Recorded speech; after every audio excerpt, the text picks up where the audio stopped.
Hello, my name is David Lobenberg, and I am the California Vibe watercolor portraiture dude.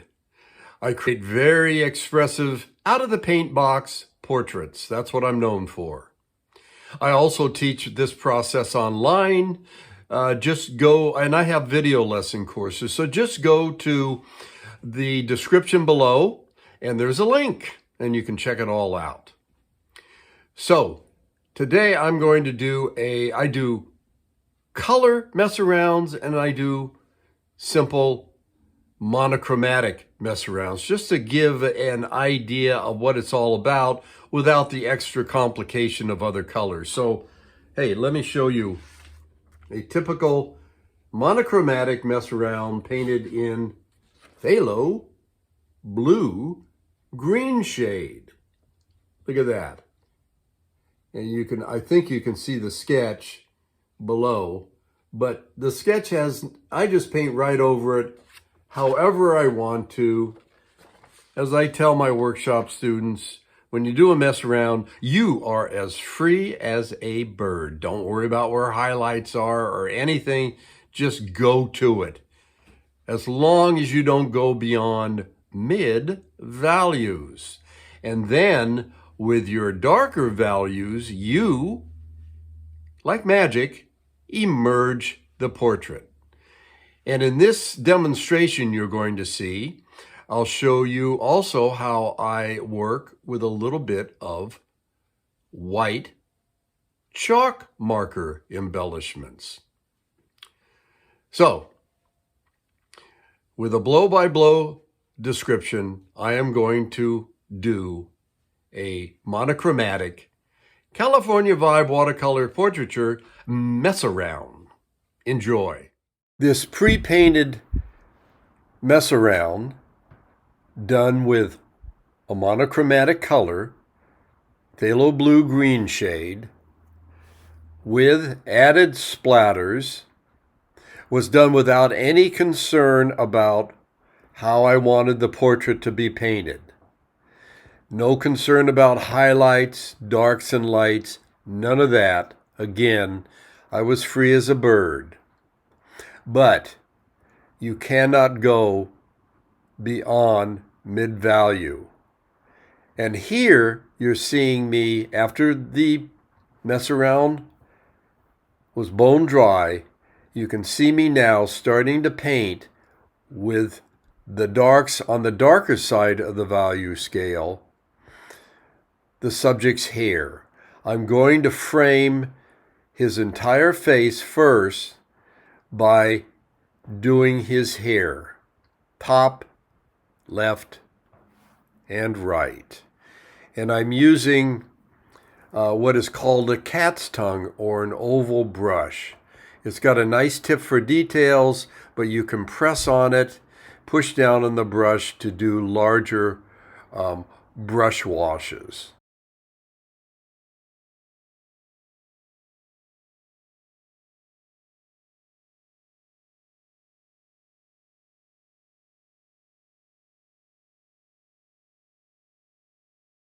And notice that I'm not doing a lot of strands of hair, because when you look at people's hair, and especially, from a distance, whether they have light hair, medium value hair, or dark black hair, like this subject, you don't see strands of hair. You see mostly darks, light, middle values. And that's all you need to paint. And when a person looks at your final painting, they're going to read it as hair. Here I'm taking a little break and doing his eyebrow, and then back to the hair.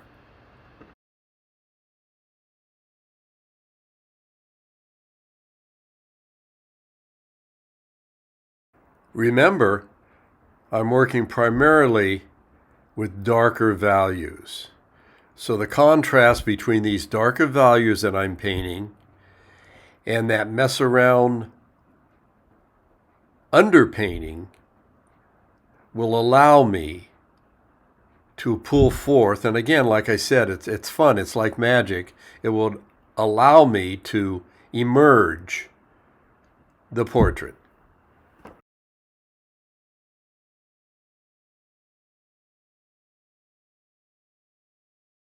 This primarily is real-time painting. There's just a minor, quick little edits, but it shows you the pace at which I paint.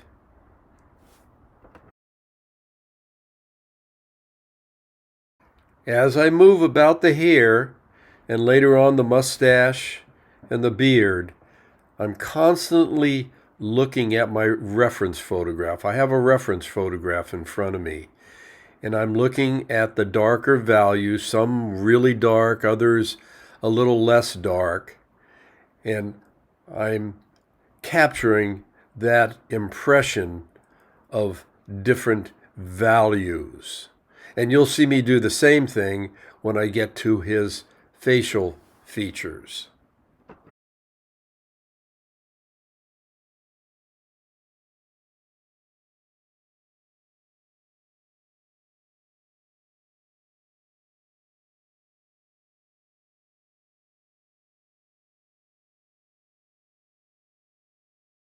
I picked up the smaller round watercolor brush now that I'm going into some of the finer facial details.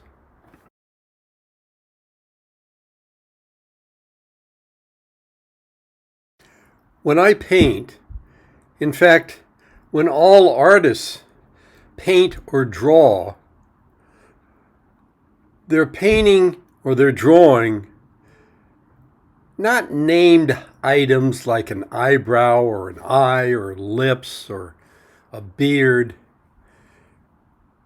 We concentrate on painting value shapes. Some of these shapes have hard edges or hard borders. Some of the shapes have softer borders. Some of the shapes have lost borders where they blend into areas of similar value. This is all part of doing or working on representational art, like this portrait.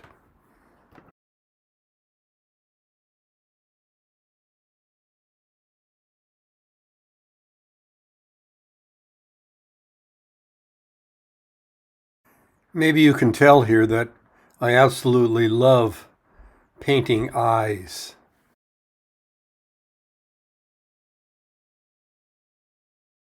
I hope you can see as I'm painting that some of these values are very dark, other values are a little lighter, and some are quite a bit almost as light as my mid-value mess around, just a little bit darker. In fact, here's a good example as I'm painting the side of his nose. Not too dark, just a little bit darker than the mess around.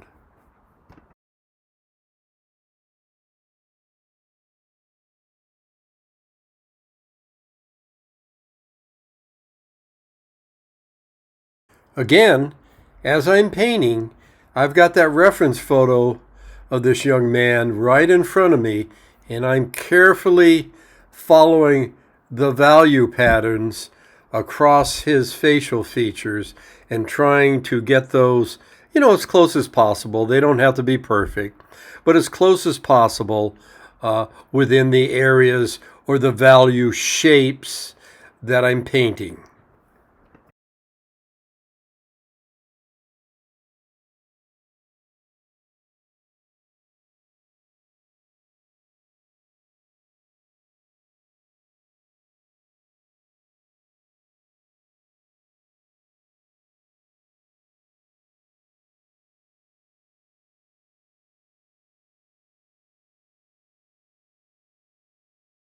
At this point, I'm pretty happy with the way the eyes are shaping up. I think I'm almost done, and it will be time to start working down on the nose, the mouth, and into the mustache and his beard.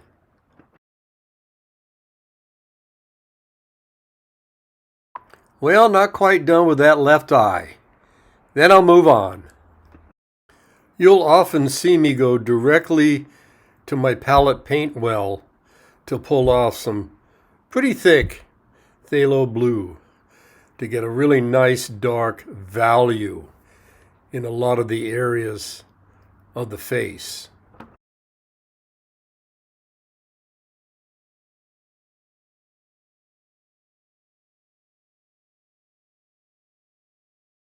Okie doke, the nose is looking pretty good. I may come back to it, but right now I'm just ready to move on down to the mustache and the beard.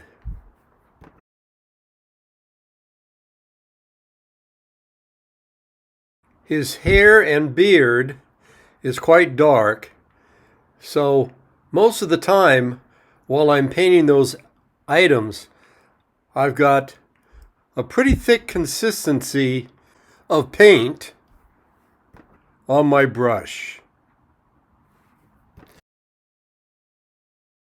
As I'm painting, I'm also looking at those streaks, those splatter streaks that I put on my mess around. They're working quite well and just adding to the energy of the portrait. That's one of the key points about doing a preliminary mess around. It's a textural thing that's happening as well. And it's an energy that goes into the visual quality of your final portrait creation.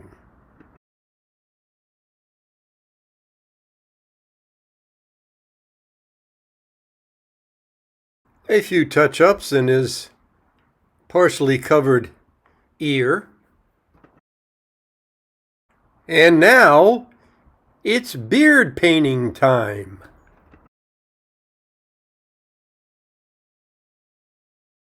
And because his beard is such a large area, I can now go back to my cat's tongue. By pressing down on the brush, I can go over areas of his beard quite quickly.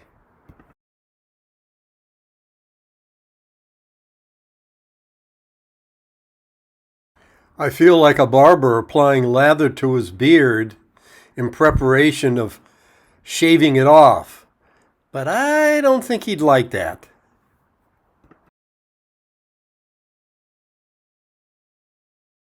And now for the last of the facial features, his mouth. I believe what I'm painting now is called a soul patch. Again, it's part of his beard. And that darker value also helps define the bottom edge of his lower lip. I get such a kick out of using these darker values to emerge items like his mouth from the mess around. Again, it's almost kind of like magic. It's fun.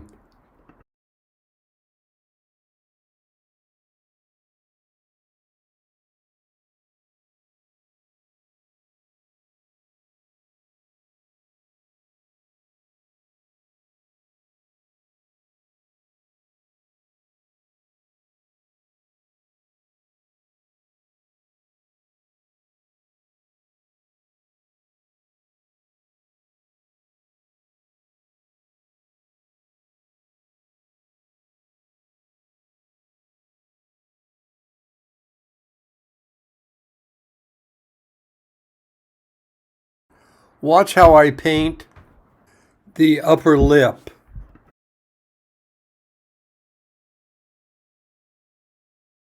It really starts to define the entire mouth and gives it quite a bit of dimension.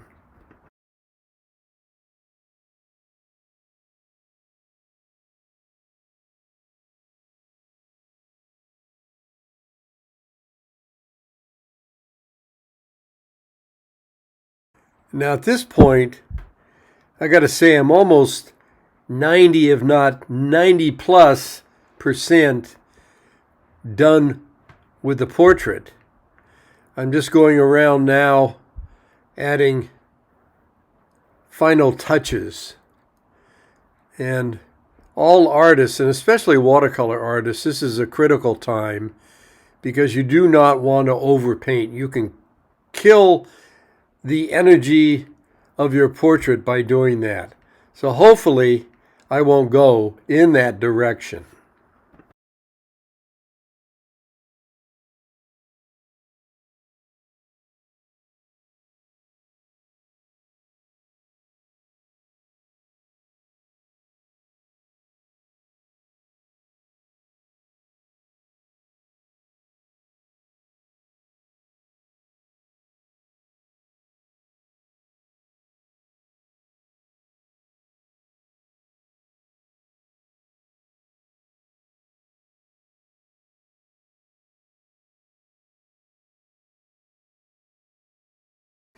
At this point, I'm looking at his hair and I'm thinking he needs a few highlights. And my trick for that is to use my fingernail. And you have to do this before the paint's totally dry and just scrape off highlights. It's a nice trick.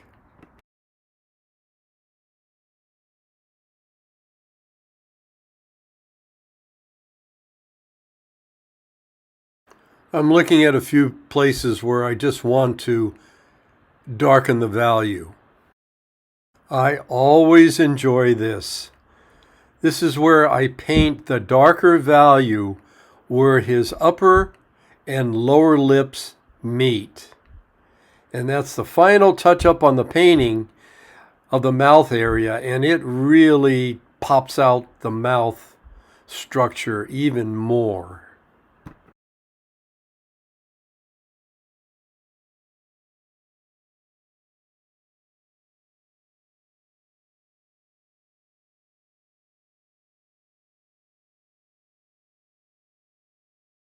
I promise I'm almost done.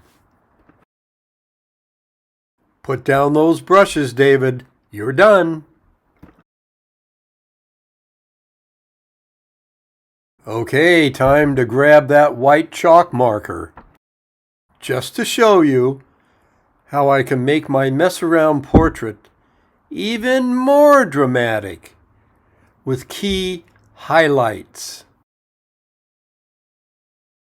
I'll be working on the bridge of his nose, his lower lip, around his eyes, and I'll also be putting a little twinkle into his eyes to give him even more humanity.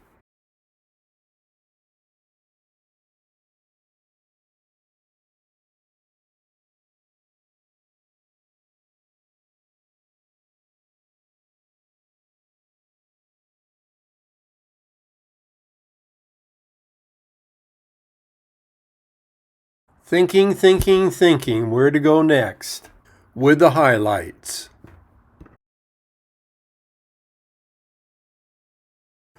Whatever they put in chalk markers is just like gouache, and you can use a wet brush to blend like I did here.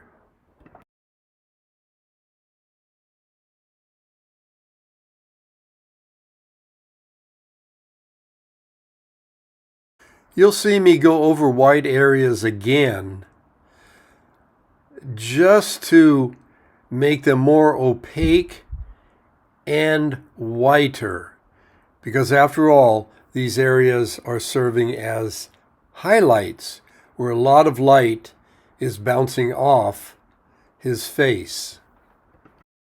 And here goes the twinkle into his eyes.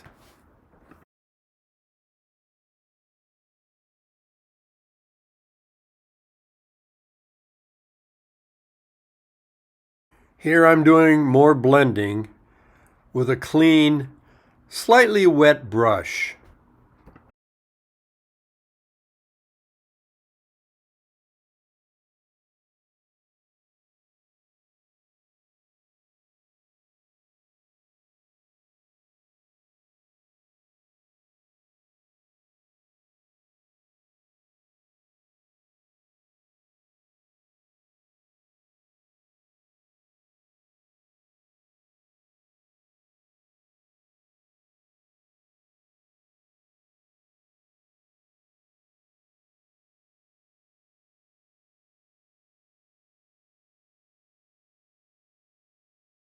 a few more layers of white chalk marker paint on top of white chalk marker paint. Okay, so you don't fall asleep, I've sped up the remaining parts of me just amping up the highlights with a final few layers of white chalk marker.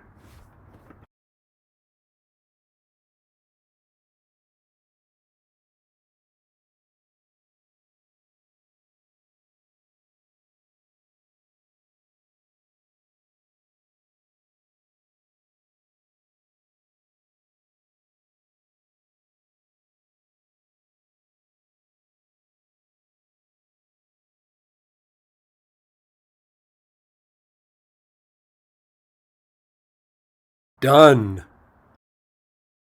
My John Hancock. So, here is what went down. My mess around mid-value textural foundation and my final darker valued emerged portrait with white chalk marker embellishment.